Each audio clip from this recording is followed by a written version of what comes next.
The following may not be suitable for all audiences. Viewer discretion is advised.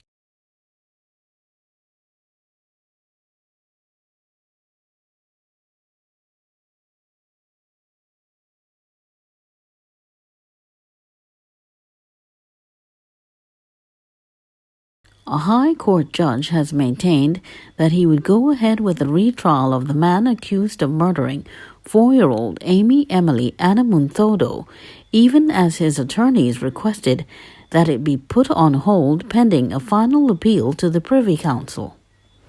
Presiding over case management hearing of Marlon King's retrial yesterday morning, Justice Hayden St. Clair Douglas informed prosecutors and defense attorneys that they had to prepare for the case as there is no stay in place from a superior court barring the urgent retrial ordered by the Court of Appeal in late July.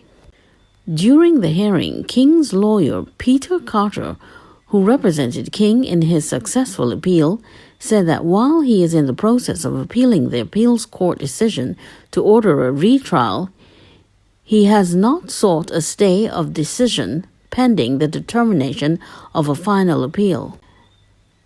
Attorney Mario Merritt, who King has retained to represent him in the retrial, suggested that the case still be put on hold until the appeal to the Privy Council is filed. "I am of the view that we ought not to proceed unless there is some certainty," Merritt said. Justice St. Clair Douglas rejected the suggestion as he said that the parties had to proceed until another order by a higher court was issued. "I am directing you to proceed. If a superior court tells me to stand down, I will stand down," Justice St. Clair Douglas said. He gave Merritt a week to take instructions from King and report back to the court.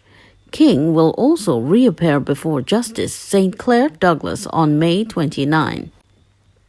King is accused of murdering Emily Annamunthodo at his St. Madeleine Road, Marabella home on May 15, 2006.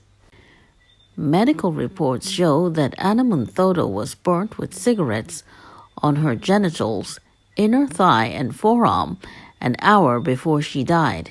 She also suffered multiple internal and external injuries throughout her body, including a broken rib, bruised organs, and ruptures to her genitals and anus.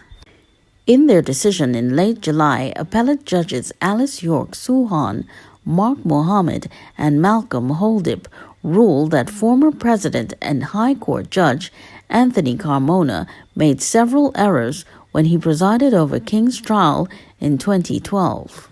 The retrial is being prosecuted by Indira Chinibas. King is also being represented by Karuna Bisram Singh. Does anyone else find it deeply disturbing that Mario Merritt always chooses to defend the most vile human beings? Didn't he defend the men who violated Sean Luke? Also, why isn't her mom facing any time in prison?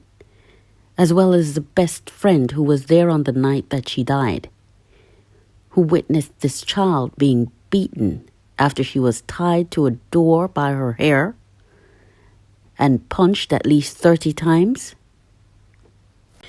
It's absolutely egregious that no one cared enough to help this child, not her family, not the neighbors, not even Child Protective Services.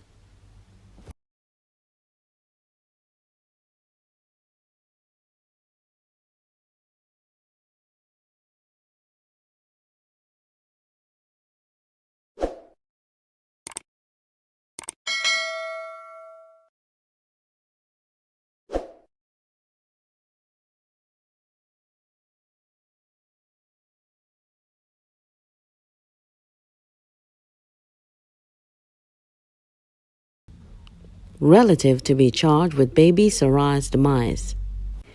Police say they are moving to charge a close male relative with the murder of baby Sariah Williams after the file into the chopping death has been completed. Baby Sariah died after being chopped while in the arms of her grandmother, Michelle Williams, 50, at Taradale Gardens, St. Madeleine on Sunday. Senior police officers said they have completed the investigation and will submit a file to the Director of Public Prosecutions. An autopsy conducted revealed that the baby died from cranial injuries consistent with a chop wound. Relatives say the 58-year-old suspect, who remains in police custody, had become enraged with the grandmother and pulled a cutlass to chop her last Sunday. The relatives said some members of the family had already started to feel sorry for him, as he used to take care of the baby and her siblings. He used to make sure those children have everything, the relatives said. Michelle, in an earlier interview, said she had endured 24 years of abuse by the relative. She said she had planned to go to the magistrate's court on Monday to apply for a protection order, but tragedy struck on Sunday night. Williams, a security officer, said she was trying to help her daughter Nikita and her 8 children at her home when the suspect attacked her and accused her of allowing her children to use her. The baby's funeral will take place on Saturday.